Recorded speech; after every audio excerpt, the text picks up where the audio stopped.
과거 트럼프 전 대통령의 홍보 책임자였던 미국 헤지펀드 스카이브리지의 앤서니 스카라무치 최고 경영자가 트럼프 대선 후보가 당선되면 시장 경제에 악영향을 끼칠 수 있다는 안 좋은 발언을 했습니다.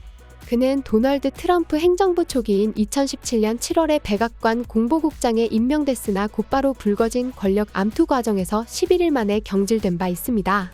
그는 이후 트럼프와 완전히 등을 돌린 상태로 트럼프가 공화당 대선 후보로 결정되면 조 바이든 대통령을 위해 캠페인을 벌일 계획이라고 밝히기도 했습니다. 과연 악감정만으로 이런 발언을 했는지 인터뷰를 통해 진실을 알아보겠습니다. Let's take the political side first, and then we'll move to the crypto side. Since we are right near the elections, we've been hearing from people that there's a lot of concern here about a potential Trump presidency, and people are sort of trying to prepare for it. What have you been hearing here on the ground?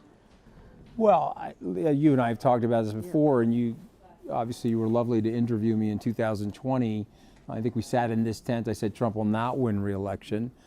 Generally, the view here in 2020 is that he was overwhelmingly going to win re-election.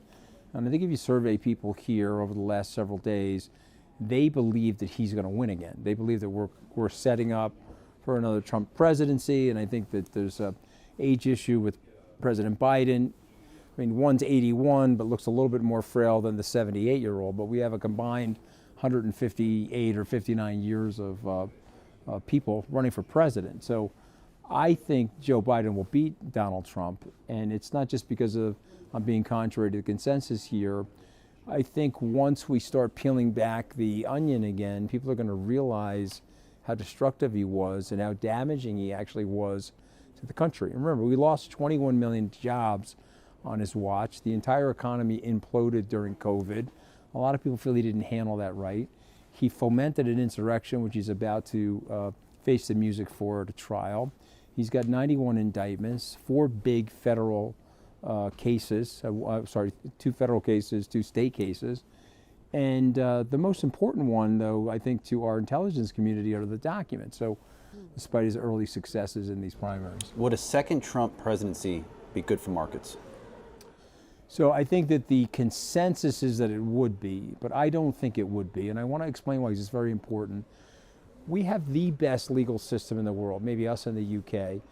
It's very, very predictable, and it's grounded in 900 years of common law. Mr. Trump has told us that he wants to be a dictator for a day.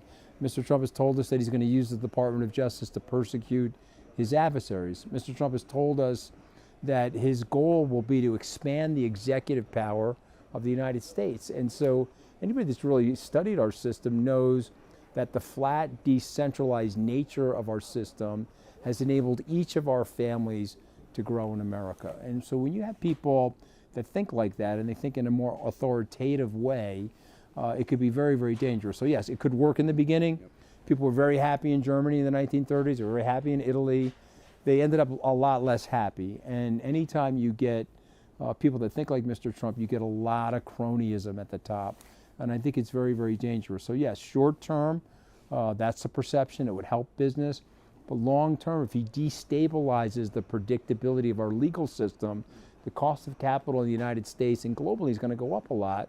And people have to look at it long term. They have to think about what made the country great was a flat, decentralized structure where each of us could grow our own families and seek our own aspirations. Right. And apologies, by the way, for I don't even know what that sound is in the background. Something duly to snow. Something right? to snow. Yeah. Something. Yes. Don't worry. Well, we'll be able to hear you loud and clear. Just wanted to acknowledge the environment that we are in here in Davos, the good, the bad, and the ugly. Speaking of decentralization, that's a good segue to talk about crypto here. I was talking a lot about the spot Bitcoin ETF last week, which is seen as a real milestone. Do you see it that way? Do you think it's going to be the huge money bringer to Bitcoin that a lot of people are seeing? Over time it will be, and I think you guys addressed this last week, but it's worth noting. You have lots of investors that went into the Grayscale Bitcoin Trust at 2%. They bought it at the Bitcoin at 50,000, 60,000, 69,000. And so when the ETF became available and they were able to sell the Grayscale Bitcoin Trust and take a loss for tax purposes, and you guys know this, they have to wait 30 days before they can reload. But it's a great arbitrage for these people. They can go from a 2% trust into a 21 basis point ETF, and they have to wait, and there's a lot of churn and a lot of volume churn as a result of that. But I think generally the notion that this is an asset class that's here to stay, people like Abigail Johnson at Fidelity and Larry Fink are working on it at BlackRock, I think is great for the industry. Now, what I will say is that we've overly politicized regulation in the country, and I would love to see the SEC move to a more nonpartisan, non-political standard the way the Fed is. And I'm wondering if that could ever happen, because every time we get a new president and we get a right-leaning president or a left-leaning president, we bring somebody in that politicizes the regulation. That's very bad for the industry. So you think that the SEC's reluctance to really put a stamp of approval on crypto products has been a political stance? No question. Yeah, this is all born from Elizabeth Warren.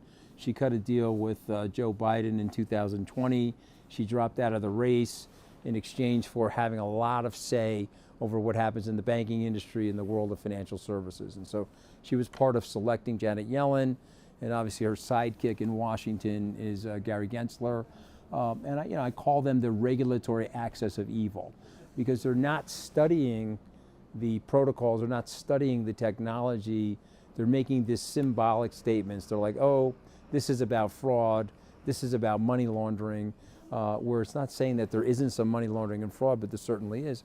There's more of it with the US dollar, by the way.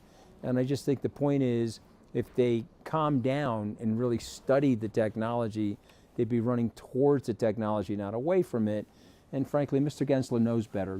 Listen to his 24 lectures at MIT. He's actually at heart a blockchain enthusiast. 미국 대선에 따라 코인의 시장에 악영향이 올 수 있고 좋은 영향이 올 수 있지만 분명한 거는 지금 코인 시장 분위기는 ETF 이슈 등 많은 호재거리로 상승할 것이라고 예측합니다. 최근 코인 투자를 하시는 많은 분이 큰 돈을 쓸어 담고 있습니다. 실제로 우리 주변에서 100억대 코인 부자들도 상당히 늘어나고 있는 추세인데요. 정말 부럽기도 하지만 한편으로는 정말 화가 나는 것이 사실입니다. 코인에 투자하는 것도 똑같고 사용하는 어플도 똑같은데 왜 이렇게 차이가 나는 걸까요? 핵심은 차트에 있습니다.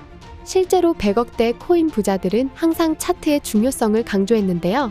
하지만 막상 차트를 공부하려고 인터넷을 찾아봐도 핵심은 없고 다들 추상적인 이야기나 누구나 아는 내용들을 자기들만 아는 것처럼 떠들고 있는데요. 비싼 유료 강의 역시 마찬가지입니다. 월급에 맞먹는 몇십 몇백만 원에 이르는 금액을 쓰면서 들어도 무료 강의와 큰 차이가 없는 것이 현실입니다. 그래서 제가 구독자님들의 이러한 사정을 다 이해하는 만큼 큰 선물을 준비했습니다. 바로 차트의 이론부터 실전까지 한 권으로 끝낼 수 있는 강의 자료입니다.